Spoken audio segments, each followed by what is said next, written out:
The Grand Rapids City Commission passed a resolution last night related to the war in Iraq. Now, it thanks our troops for their service and goes on to say the City Commission calls upon the U.S. government to establish clear and aggressive guidelines to transfer decision-making to the Iraqi government and bring the troops home. The resolution has a lot of people talking at WZZM13.com. John writes, "Give me a break. Why don't they work on city problems? This is what's wrong with government." A viewer from Grand Rapids says, "We elected you to manage our city. Get back to work." And this from another city resident, "I am going to give George W. a call and see if he can help me out with snow removal issues." The measure passed 6-1 with Roy Schmidt voting against it. Now, Second Ward Commissioner Rick Tormala has agreed to join us here. You voted for the resolution.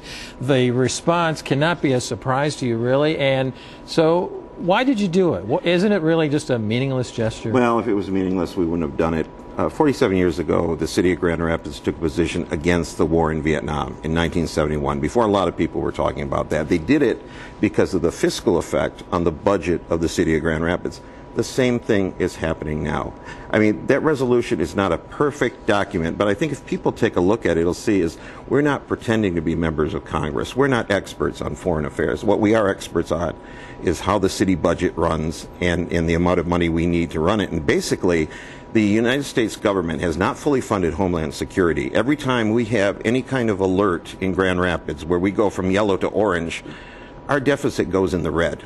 They don't send us the money. It's almost like an unfunded mandate. We need to fund our first responders. We need to fund our police and our firefighters. So we're asking them to do that. We're asking them to take a look at restructuring the budget and to really put the money they said we're going to put in Homeland Security, and also that they take care of the veterans.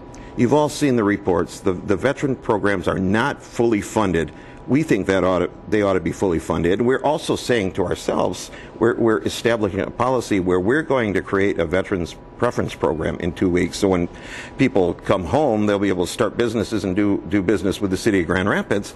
And we also are looking at all our policies to make sure that our people who are serving in the military have family-friendly policies. So that's what we're doing.